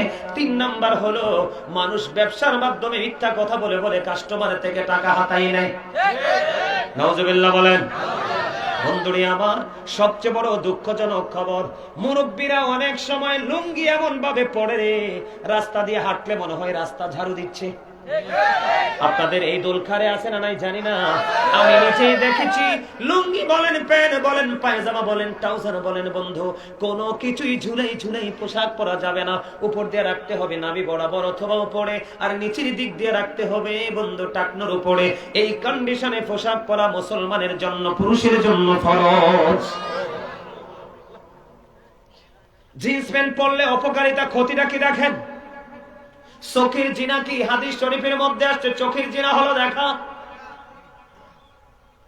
একটা জিন্স প্যান্ট পরা যুবক গেঞ্জি অথবা শার্ট পরে মসজিদে গেছে, আমি নিজেও দেখেছি বন্ধু। চোখগুলোকে কোথায় লুকাবো, চোখগুলোকে কেমন করে ঢাকবো, চোখগুলোকে কেমন করে আড়াল করবো রে, কারণ চোখের যে চরিত্রই দেখা। আমি দেখেছি বন্ধু, একটা ছেলে রুকুতে গেল, পিছনের দিক দিয়ে আরেকজন তার লজ্জাস্থান বন্ধু দেখে ফেলেছে। নাউজুবিল্লাহ বলেন না।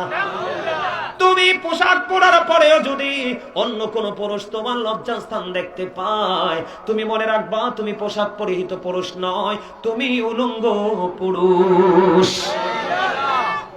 নারীরা যদি পাতলা জামা পরার পরে তার অঙ্গ দেখা যায়, নবীজি বলেছেন যেই নারী পোশাক পরার পরে তার অঙ্গ দেখা যায় রে, ওই নারী কখনোই পোশাক পরিহিত নারী নয়, ওই নারী হলো ল্যাংটা নারী। নাউজুবিল্লাহ বলেন না। নবীজির হাদিস, ওরে যুবক, আমি তোমাদেরকে বাঁচানোর জন্য আজকে আসছি, আমি তোমাদের বন্ধু হয়ে এসেছি। তোমরা মনে রাখবা, ও বন্ধু তোমরা মনে রাখবা, যে তোমার দোষ আঙ্গুল দিয়ে দেখাই দিতে পারে, তার চেয়ে বড় বন্ধু তোমার জীবনের কেউ হতে পারে না। আর যে তোমার দোষ দেখার পরেও এড়িয়ে যায় রে, সে যতই বন্ধুত্বের অভিনয় করুক, সে কখনোই প্রিয় বন্ধু হতে পারে না। ঠিক কিনা বলে? এবার আমার দিকে তাকান। নামাজের মধ্যে আপনার পোশাকের বেলায় কেমন বন্ধু, শর্তটা কেমন ভাবে মানতে হবে? আমার নবীজি মসজিদে অবস্থান করতেছে, এদিকে খেয়াল করেন, অত্যন্ত গুরুত্বপূর্ণ হাদিস।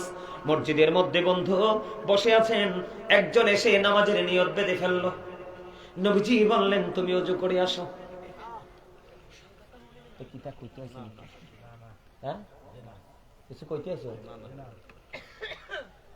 তো একজন এসে নামাজের নিয়তটা বেঁধে ফেললো, নবীজি বললেন ওযু করে আসো। খেয়াল করেন কত সেনসিটিভ বিষয়।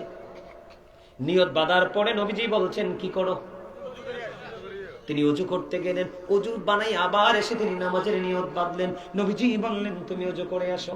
দুইবার বন্ধু, আবার তিনি এসে ওযু বানায় নামাজের নিয়ত বাঁধলো। নবীজি বললেন তুমি ওযু করে আসো। একবার, দুইবার, তিনবার আরেকজন প্রশ্ন করলো, নবী গো আপনি বারবার বলতেছেন গো নবী ওযু করার জন্য, নবী কেন গো? আমার নবীজি বললেন তুমি চাইয়া দেখো, তার পোশাকটা আল্লাহ রাব্বুল আলামিন যেই কন্ডিশনে রেখে নামাজ পড়তে বলেছে, ওই কন্ডিশনে নেই, সেটা ওভারটেক করেছে, ওই সীমা লঙ্ঘন করেছে। কি গো? কই তুমি চাইয়া দেখো গো, তার পোশাকটা টাকনোর নিচে ঝুলে ঝুলে আছে। এই জন্য আমি নবী বারবার বলেছি তুমি কি করো? ওযু করে আসো। কারণ এইভাবে পোশাক পরে তুমি নামাজ পড়ার পরেও আল্লাহ পর্যন্ত তুমি পৌঁছাতে পারবেন না। তার বাস্তব প্রমাণ হলো, দেখবেন এই সমাজের মধ্যে নামাজ পড়ে কন্টিনিউ মিছা কথা কয়, নামাজ পড়ে কন্টিনিউ সুদ খায়, নামাজ পড়ে কন্টিনিউ চা দোকানে বসে বসে মানুষের বদনাম করে। আছে না নাই? আরো যারা বলেন। যারা মানুষের দুর্নাম ছড়াতে পছন্দ করেন তাদের জন্য ছোট্ট একটা হাদিস। আমার নবীজি সাহাবায়ে কেরামদেরকে নিয়ে দাঁড়িয়ে রইলেন, হঠাৎ করে প্রবল বেগে বন্ধু বায়ুর সাথে বিকট এক দুর্গন্ধ এসে নবীজির নাক মোবারকে লাগলো। নবীজি সাহাবায়ে কেরামদেরকে প্রশ্ন করলেন, সাহাবীরা রে, এই দুর্গন্ধটা কোত্থেকে এসেছে, তোমরা কি বুঝতে পারো? সাহাবায়ে কেরাম বললেন, না না, আল্লাহর হাবিব তো ভালো জানেন। আল্লাহ এবং আল্লাহর হাবিব ভালো জানে। আমার নবীজি বললেন, এই দুর্গন্ধটা আসছে ওই জায়গা থেকে। একজন ব্যক্তি মুমিনকে নিয়ে কি করতেছে? বদনাম করতেছে। ওই দুর্গন্ধ এসে আমাদের নাকে লাগছে। জোরে জোরে নাউজুবিল্লাহ। যারা মানুষের বদনাম করেন, কিয়ামতের ময়দানে আপনি যার বদনাম করবেন তাকে আপনার সামনে তুলে ধরা হবে। নবীজি বলবেন, তুমি তাকে, আল্লাহ বলবেন, তুমি তাকে খেতে থাকো, কারণ জীবিত অবস্থায় দুনিয়ায় তুমি তার গোশত খেয়েছো, তুমি তাকে খাও। হাদিস শরীফের মধ্যে আসছে, বন্ধু, সে তো সেদিন পাওয়ার দেখাতে পারবে না, খাবে আর মুখটাকে ভেঙচাবে, বন্ধু চিৎকার করবে, তে কিন্তু সেদিন ওই গোশত খেতে হবে। জোরে জোরে কন্যা নাউজুবিল্লাহ। পারবেন এগুলো? তাহলে এতে কি বোঝা গেল?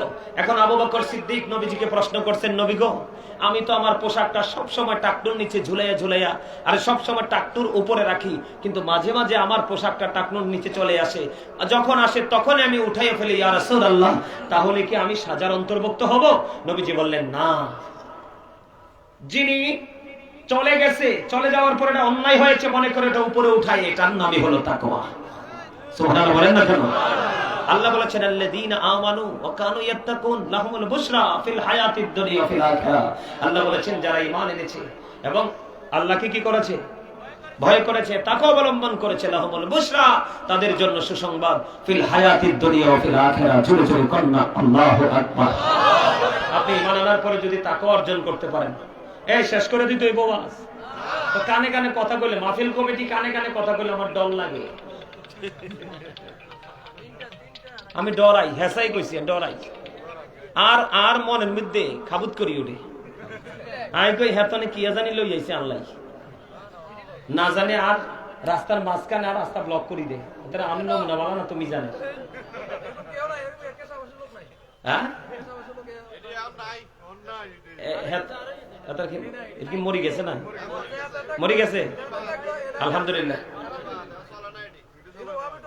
আলহামদুলিল্লাহ। এখন আরে জোরে আচ্ছা, গেল এটা। তাহলে পোশাক সম্পর্কে জানতে পারলেন তো, নামাজ সম্পর্কে জানতে পারলেন তো, কবরের ভয়াবহতা, কবর হাসরের যে ভয়াবহতা একটু জানতে পারছেন তো, মনে রাখছেন নি?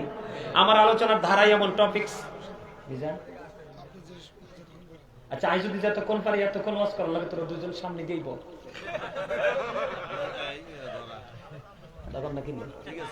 মানে আইটা যে মানে সাই বসাইছি, সাই বুঝেননি?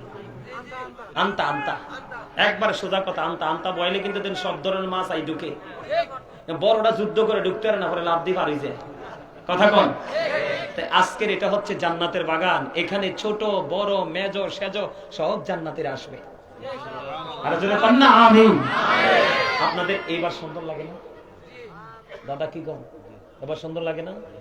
এই নাঙ্গলকোট দোলখার মানুষ যে প্রেমিক, আমি এতক্ষণ আপনাদেরকে বলি নাই, আপনাদের হৃদয় ভরা যে প্রেম আছে সেটা আমি গত বছর এসে বুঝতে পেরেছি।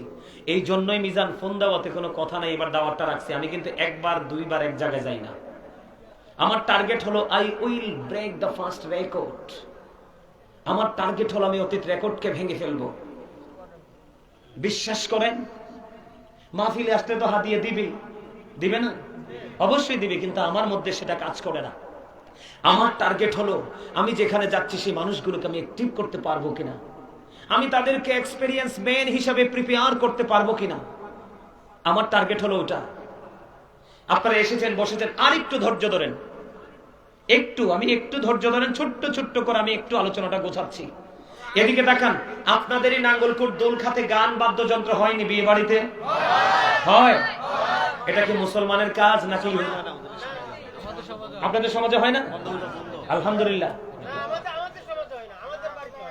আলহামদুলিল্লাহ, আলহামদুলিল্লাহ। যদি হয় না, যেহেতু এদিক তাকান, হয় না যেহেতু, যদি হয়তো বড় করে বলতাম, যেহেতু হয় না আমি ছোট্ট করে আপনাদেরকে বলে যাই, আপনারা যেমন বন্ধ করেছেন, আমার যুবক ভাইয়েরাও যেন তেমনি এটাকে কি করতে পারে, এটাকে বন্ধ হিসাবে আখ্যায়িত করতে পারে। যুবকদেরকে মেইন করে বলছি, যুবক তোমরা আমার কথাগুলো শোনো। আমার নবীজি বলেছে, তোমরা এখানে এক জায়গা থেকে আসনি, অসংখ্য মানুষ তোমরা এখানে। আমি আমার ভাইদেরকে মেইন করে বলছি, এদিকে তাকাও।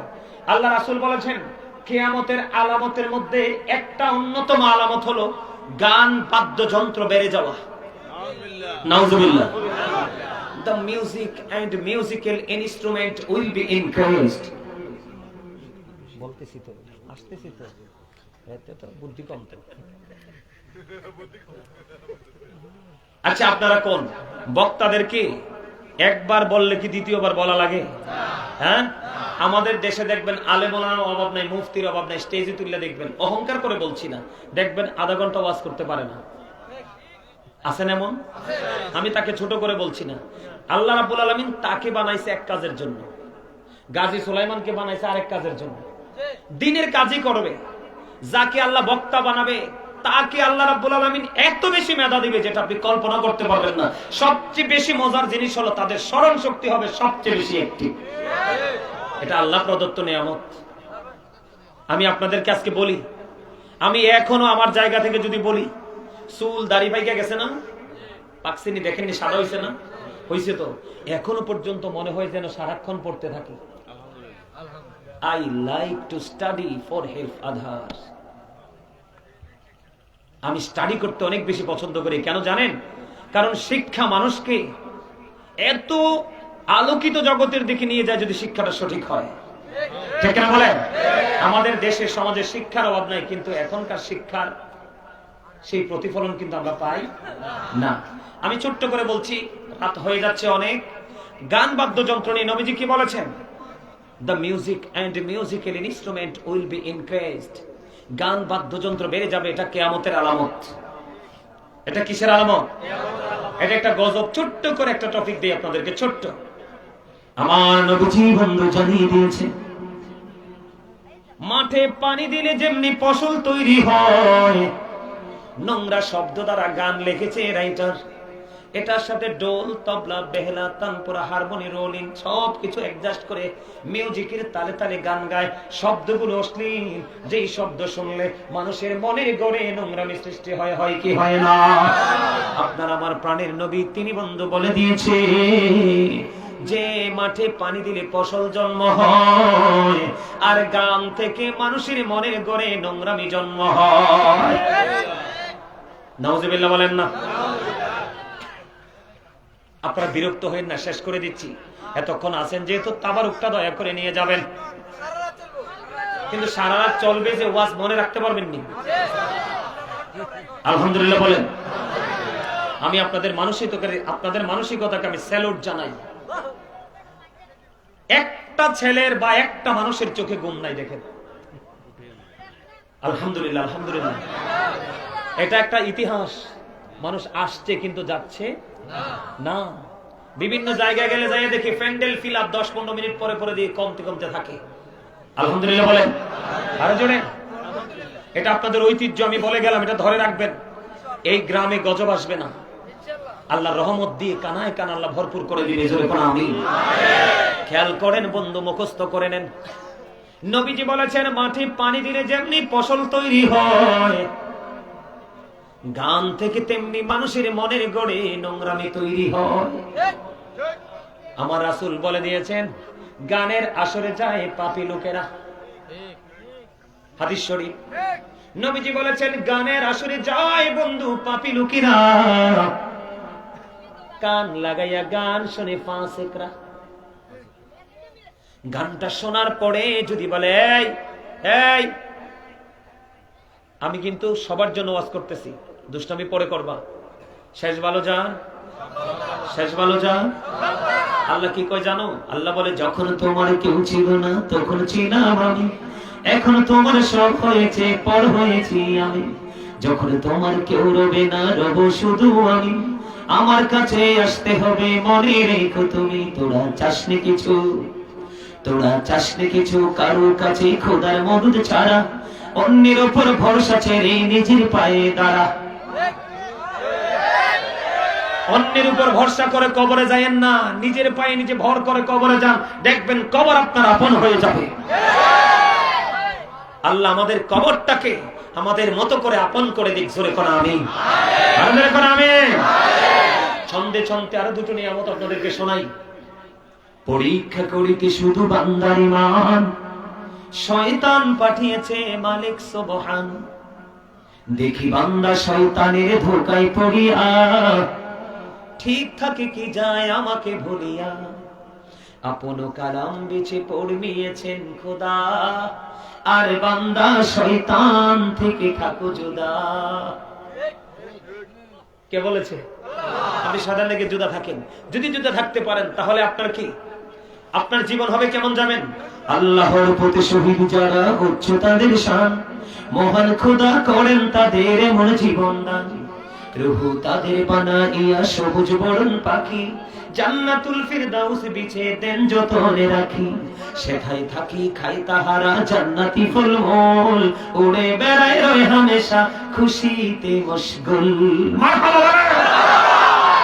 যথাযথ বিবেকবান সেন্সিবিলিটি সম্পূর্ণ পারসন যারা এগুলোর ব্যাখ্যা বিশ্লেষণ করে এগুলোর সারমর্ম খুঁজে বের করবেন, দেখবেন আর ওয়াজ লাগবে না। এই 4-5টা ছন্দই আপনার জন্য যথেষ্ট হয়ে যাবে। বলতেছিলাম বন্ধু, গানের আসরে যায় কারা? পাপীরা। কান লাগাইয়া গান শুনে বন্ধু ফাসিকরা। নবীজি বলেছেন, যুবক, ও দুলখার আমার যুবক রে, চিরজীবন আমি তোমাদেরকে মনে রাখবো, চিরজীবন আমি তোমাদের জন্য দোয়া করব। কারণ বাংলাদেশে এখন মাহফিলে গেলে যুবক পাওয়া যায় না রে। আজকে তোমরা যুবকদেরকে পেয়ে আমি আশ্বস্ত হয়েছি, না না না, সারা বাংলাদেশের যুবক দুষ্ট নয়, পথভ্রষ্ট নয়, আল্লাহ নবীর প্রেমিকও আছে।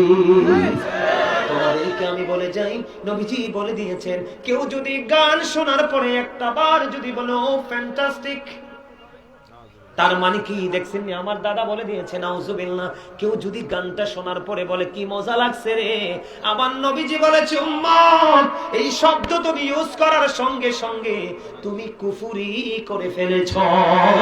নবীজি বলেছেন গানের আসরে যাওয়া পাপী লোকের কাজ, গান শোনা, কান লাগায়া গান শোনা ফাসিকদের কাজ, গান শোনার পরে ওখান থেকে মজা নেওয়া কুফরির অন্তর্ভুক্ত। জোরে জোরে কন্যা নাউজুবিল্লাহ। বন্ধুরে আমার, এখানেই শুধু ক্ষান্ত নয়, আমার দিকে তাকানো বন্ধু, সবচেয়ে বড় ভয়ঙ্কর যে হাদিস শরীফটা যেদিন আমি শুনেছি, বিশ্বাস করো যুবক রে, আমার কলিজার মধ্যে কম্পন শুরু হয়ে গেছে। বলো হুজুর কেমন ভয়ঙ্কর? নবীজি বলে দিয়েছেন কিয়ামতের পূর্বক্ষণে এক শ্রেণীর মানুষ তোমরা দেখতে পাবে, তাদের চেহারাটা পুরো বিকৃত হয়ে যাবে, তাদের চেহারাটা পুরো বিশ্রী হয়ে যাবে, মাটির মধ্যে তাদেরকে গ্রথিতকরণ করা হবে। ইয়া রাসূলুল্লাহ, তারা কি তাওহীদ মানবে না? নবীজি বলেছেন হ্যাঁ, তারা তাওহীদ মানবে। ইয়া রাসূলুল্লাহ, তারা কি রিসালাত মানবে না? নবীজি বলেছেন হ্যাঁ, তারা রিসালাত মানবে। ইয়া রাসূলুল্লাহ, তারা তাওহীদ মানবে, রিসালাত মানবে, তারপরে কি তাদের সাজা বহাল থাকবে? নবীজি বললেন শুধু এখানেই নয়, নবীজি বলেছেন ওয়া ইয়াসুমুন ওয়া ইয়াহুজ্জুন ওয়া ইউসাল্লুন। নবীজি বলেছেন তারা আল্লাহ মানবে, তারা রাসূল মানবে, তারা নামাজ পড়বে, তারা রোজা করবে, তারা হজ করবে। ইয়া রাসূলুল্লাহ, তারপরেও কি তাদের এই সাজাটা বহাল থাকবে? নবীজি বলেছেন হ্যাঁ হ্যাঁ, তারপরেও তাদের এই সাজাটা বহাল থাকবে। ও দুলখারে যুব সমাজ, ও দুলখারে পূর্বপাড়া, শাহী জামে মসজিদের উদ্যোগে তোমরা মাহফিল করেছো যুবক, আর অন্যান্য জায়গায় গিয়ে দেখি যুবকরা গানের আসর বসায়। আমার নবীজি বলেছে, ওই নবীজির হাদিসের দিকে নজর দিয়ে দেখলাম, ওই যারা গানের আসর বসায় ওই যুবকগুলোর তুলনায় তোমরা দোলখার যুবকগুলো অনেক দামি। কারণ তোমরা গানের আসর বসাও নাই, জান্নাতের বাগান সাজিয়েছো, তোমরা সবাই মিলে প্রেমের বাগানকে পরিপূর্ণ ভরপুর করে দিয়েছো। ওই গানেওয়ালা যুবক আর তোমাদের মধ্যে আকাশ এবং পাতাল পার্থক্য। তার কারণ হলো নবীজি বলেছেন ওই মানুষগুলো নামাজও পড়বে, রোজাও করবে, হজও করবে, আল্লাহ মানবে, রাসূল মানবে, তারপরেও তাদের এই সাজা বহাল থাকবে, চেহারাটা বিকৃত হয়ে যাবে, মাটির মধ্যে গ্রথিতকরণ করা হবে। নবী গো, তাদের দোষটা কি? নবীজি বলেছেন পৃথিবীতে অশ্লীল শব্দ দ্বারা যারা সেই শিল্পীরা গান গায়, ওই শিল্পীদেরকে দিয়ে গানের আসর বসাবে, এবং এই গানের আসরে মদ, গাঁজা, ইয়াবার আসর বসাবে। জোরে জোরে কন্যা নাউজুবিল্লাহ। বুঝতে পারছেন নি? তাহলে গান বাদ্যযন্ত্র চিরতরে বয়কট করার দরকার কিনা? এটা মুসলমানের কাজ নয়, এটা ইহুদি নাসারাদের কাজ। তারা হলিডে পালন করে, কি করে? হলিডে পালন করে, ওই হলিডের মধ্যে যত নোংরামি নষ্টামি করে। এবার আসেন, আপনাদের এই সমাজে মদ টদ খায় এমন লোক আসেনি? আল্লাহ গো, এই নাঙ্গল কুটে মদ খাওয়ার লোক এই করতে কেন? এদিকে তো বর্ডার টর্ডার নাই।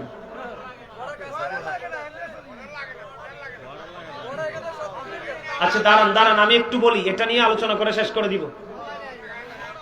আমি তো জানি বর্ডারের মানুষ এগুলো খায়। হ্যাঁ হ্যাঁ, বেড়া তুই 17 কিলোমিটার কম দেখছো অনলাইনে? নাউজুবিল্লাহ বলেন, আরো জোরে বলেন। এদিকে তাকান, নবীজি বলেছেন গানের আসর বসাবে, পাশাপাশি তারা মদের আসর, নেশার আসর বসাবে। কিসের আসর? এদিকে তাকান যুবক, তোমরা শোনো, তোমরা আমাকে কেউ ডিস্টার্ব করো না, তোমরা মনটা দিয়ে শোনো, শোনার পরে তোমরা সিদ্ধান্ত নিও। গাজী হুজুর আজকে আমাদের সামনে বলে গেছে, এটা ধর্ম নাকি ছাড়বো তোমাদের উপর ছেড়ে দিলাম, কিন্তু আমাকে একটু কথাগুলো বলতে দাও, এটা তোমাদের জীবনকে কেমন করে বিপন্ন করে দেয়। যেই কোনো নেশা জাতীয় দ্রব্যই হারাম। কি? আমার দিকে তাকাও বন্ধু, নেশা পাপের দরজাটাকে খুলে দেয়, নেকের দরজাটাকে বন্ধ করে দেয়। যখন কোন যুবক, বৃদ্ধ, মধ্যবয়সী মদ পান করবে, গাঁজা খাবে, ইয়াবা খাবে, আফিম খাবে, নেশা করবে, হাদিস শরীফের মধ্যে এসেছে, আপনার আমার প্রাণের নবী তিনি বন্ধু বলে দিয়েছে, আমরা গা থেকে গেঞ্জি খুলি না। কথা বলে না কেন? আমরা গা থেকে, শরীর থেকে গেঞ্জি খুলি কিনা? শার্ট না কিন্তু, গেঞ্জি খুলি না। গেঞ্জি খুলি কেমনে? মাথা দিয়া, উপর দিয়া, ঠিক কিনা বলেন? অনেক যুবক, কত ভয়ঙ্কর খবর আমার নবীজি জানিয়ে দিয়েছে, যখন তুমি মদ খাইবা, গাঁজা খাইবা, তোমার মধ্য থেকে আল্লাহ ইমানটাকে এমন ভাবে উঠিয়ে নেবে, ইমানটাকে এমন ভাবে কেড়ে নিয়ে যাবে রে। একজন মানুষ তার পরন থেকে যেইভাবে গেঞ্জিটা খুলে উপর দিয়ে, জোরে কন্যা নাউজুবিল্লাহ, তার মানে এখানে সোজা হিসাব হলো তার ইমান কি নিয়ে যায়? শেষ। তার ইমান নাই।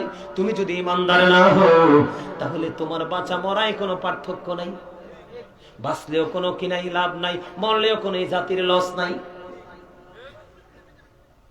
হযরতে তারিক ইবনে সুয়াইদ রাদিয়াল্লাহু তাআলা আনহু আমার নবীকে মদ সম্পর্কে প্রশ্ন করলেন। কি সম্পর্কে? মদ সম্পর্কে প্রশ্ন করলেন। নবী গো, নবী মদ সম্পর্কে জিজ্ঞেস করার কারণে আমার নবীজি বললেন, মদ কি করা যাবে না? খাওয়া যাবে না, উৎপাদন করা যাবে না, তৈরি করা যাবে না। এবার তিনি বললেন, ইয়া রাসূলুল্লাহ, নবী গো, আমি এইটাকে ঔষধ হিসাবে তৈরি করব। দেখেন নবীজি কেমন করে আমাদেরকে বাঁচানোর জন্য ভেঙ্গে ভেঙ্গে বলে দিয়েছে। বলতেছে, আমি এটাকে ঔষধ হিসাবে কি করব? তৈরি করব। আমার নবীজি বললেন, না না না, এটা ওষুধ নয়, বরঞ্চ রোগ। মদ এমন একটা নষ্ট জিনিস, এটা সকল পাপের দরজা খুলে দেয় এবং কি মানুষের বিবেকটাকে বিকৃত করে দেয়। জিনার জন্য, বলাৎকার করার জন্য সবচেয়ে বেশি এই মদ মানুষকে সাহায্য করে। নাউজুবিল্লাহ বলেন না? এখন আল্লাহ কোরআনে কি বলছে এটা একটু জানার দরকার আছে নি? আল্লাহ বলেছেন, ইন্নামাল খামরু ওয়াল মাইসিরু ওয়াল আনসাবু ওয়াল আজলামু রিজসুম মিন আমালি শাইতান। আল্লাহ বলেছেন মদ, জুয়া, মূর্তি, ভাগ্য গণনা, ঘৃণ বস্তু শয়তানের কাজ। জোরে জোরে কন্যা নাউজুবিল্লাহ। আমার দিকে তাকান, হাদিস শরীফের মধ্যে এসেছে, আমার নবী বলেছেন, আপনি যেই তরুণ নেশাই বলেন, তবে মদের কথা হাদিস শরীফের মধ্যে এসেছে বন্ধু। মদ যে বানায়, মদ বানানোতে যিনি সহযোগিতা করে, যিনি সরবরাহ করে, এমনি করে করে প্রত্যক্ষ পরোক্ষ ভাবে ওই নেশার সাথে যারা যুক্ত রে, সবাইকে অভিশপ্ত লানত দিয়েছেন আমার নবী। আল্লাহর পক্ষ থেকে তাদের জন্য লানত বরাদ্দ। জোরে জোরে কন্যা নাউজুবিল্লাহ, আর জোরে কন্যা নাউজুবিল্লাহ। আমাদের মাযহাব কয়টা? কথা বলেন। 4টা মাযহাব, 4 মাযহাবের 4 ইমামের মধ্যে প্রথম কোনটা? হানাফি মাযহাব। ইমাম আযম আবু হানিফা রাহমাতুল্লাহি আলাইহি বলেছে, আমার দিকে তাকান, আমাদের যে মাযহাবে আমরা হানাফি মাযহাব অনুসরণ করি না, আমাদের যে ইমাম তিনি বলেছেন, তোমরা যখন কাউকে মদ পান করতে দেখবা, কি করতে? তোমরা যখন কাউকে মদ পান করতে দেখবে, তোমরা তাকে 80টা ডোরা মারবা। কেন গো? মদ পান করতে দেখতে তাকে 80টা ডোরা মারতে হবে। এটার কারণ হলো মদ যখন সে পান করবে তার বিবেক মস্তিষ্কটা বিলীন হয়ে যাবে, বিকৃত হয়ে যাবে, তখন সে যে কোনো নোংরা কাজের দিকে লিপ্ত হতে থাকবে। আপনারা দেখেছেন কিনা, কয়দিন আগে বন্ধু শরীয়তপুরের হসপিটালে 75 বছর বয়সী মা এসেছে তার মেয়েকে, অসুস্থ মেয়েকে হসপিটালে দেখতে। ওই নেশা করে মেয়ের জামাই গভীর রজনীতে শাশুড়িকে ধর্ষণ করেছে। জোরে জোরে কন্যা নাউজুবিল্লাহ। দেখছেন না ভিডিওটা? আপনারা দেখছো না তোমরা? পুলিশ ধরেছে, খবর পেয়েছে সে নেশা করেছে। কি করেছে বন্ধু? যে জুয়া খেলে সে তার বউ নাই, মেয়েও নাই। কথা বলেন না কেন?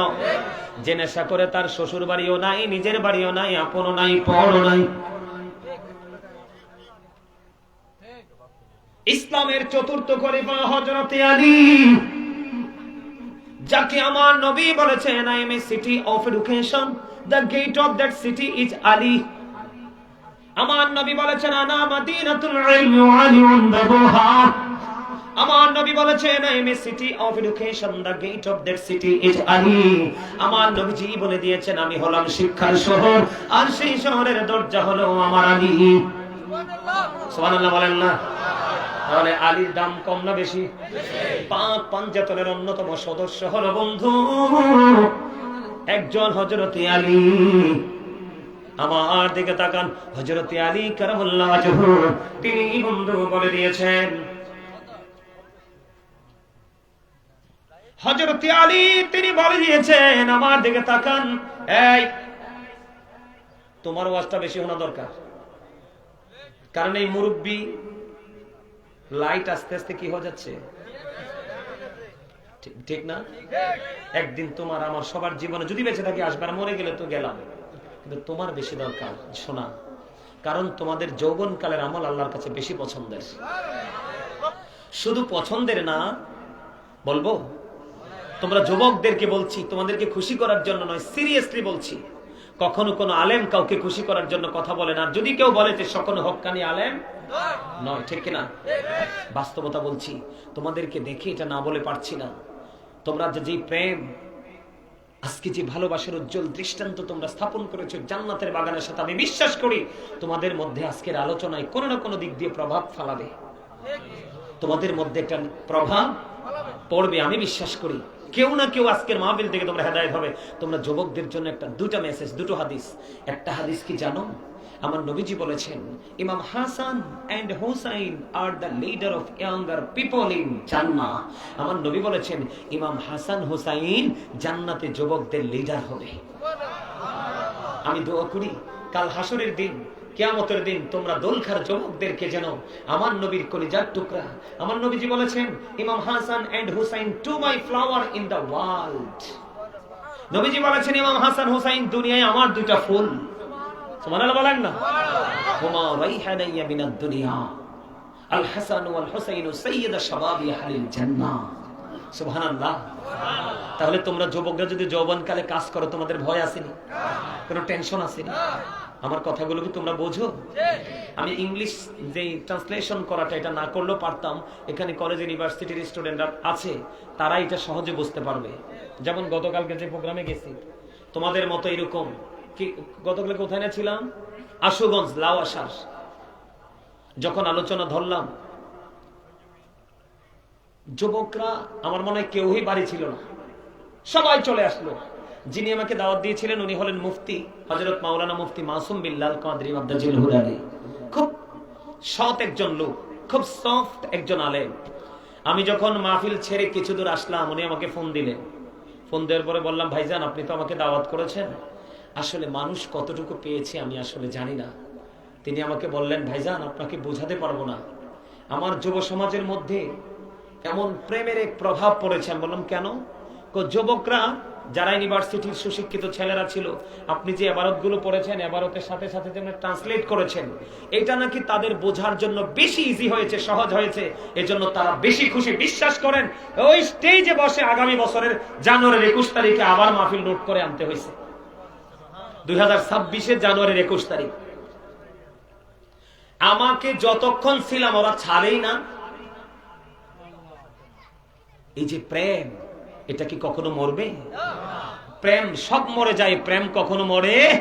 কারণ আমার আল্লাহ নিজেই তো প্রেম। সুবহানাল্লাহ। যে প্রেমিক হবে তার ডাইরেক্ট কানেকশন হবে কার সাথে? কারণ আমার আল্লাহ নিজেই প্রেম। প্রেমে পড়ে আল্লাহর হাবিবকে বানাইছে। সুবহানাল্লাহ। যুবক, তোমাদের জন্য মেসেজ। এই পৃথিবী থেকে সূর্যটা 9,13,00,000 মাইল দূরে। কত? এই পৃথিবী থেকে সূর্য, খেয়াল করো, এই পৃথিবী থেকে সূর্যটা 9,13,00,000 মাইল দূরে। সূর্যের আলো পৃথিবীতে আসতে সময় লাগে মাত্র 8 মিনিট 20 সেকেন্ড। আরে সুবহানাল্লাহ কয় না রে? প্রতি সেকেন্ডে 1,86,000 মাইল বেগে পৃথিবীর দিকে ছুটে আসে। এই সূর্যের আলোটা অনেক আবরণ ভেদ করে আমাদের গায়ে লাগে, আমরা কিন্তু এটা সহ্য করতে পারি না। যুবক, তোমাদের জন্য আমি সূর্যের কাছে এসেছি।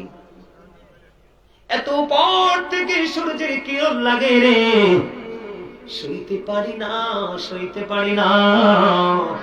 কাল হাসরের ময়দানে ডাইরেক্ট সূর্যটা তোমার আমার সোয়া হাত উপরে থাকবে রে যুবক। তোমার পুরো বডিটা ঘেমে যাবে রে, দুর্গন্ধময় হয়ে যাবে পরিবেশ, তোমার এত ভয়ঙ্কর অবস্থা হবে রে। ওই যে বলেছি তুমি বাঁচতে পারবা না, মরতে পারবা না, পালাইতে পারবা না, কিন্তু আজকে দোলখার জমিনে যুবক তোমরা যে দৃষ্টান্ত স্থাপন করেছো, তোমাদেরকে আশ্বস্ত করে গেলাম আমি, ওই দিনে তো ভয়ঙ্কর পরিবেশ তৈরি হবে, কিন্তু আকাশ যদিও ভেঙে চলে যাবে, তারকাগুলি সেদিন ঝরে ঝরে পড়বে, সমুদ্র সেদিন উদ্বেলিত হয়ে যাবে, পাহাড়গুলো ধুলার মতো উঠতে থাকবে, আসমানকে আল্লাহ গুটিয়ে নেবে, যেমনি মানুষগুলো তার লিখিত দপ্তরকে গুটিয়ে নেয়। এত ভয়ঙ্কর, এত বিপজ্জনক অবস্থা হবে রে যুবক। সেই দিন আল্লাহর আরশের ছায়ার নিচে একটা জায়গা থাকবে, ওই আরশের ছায়ার নিচে 60 দলকে, 7 শ্রেণীর মানুষকে আল্লাহর আরশের ছায়ার নিচে জায়গা দিবে রে।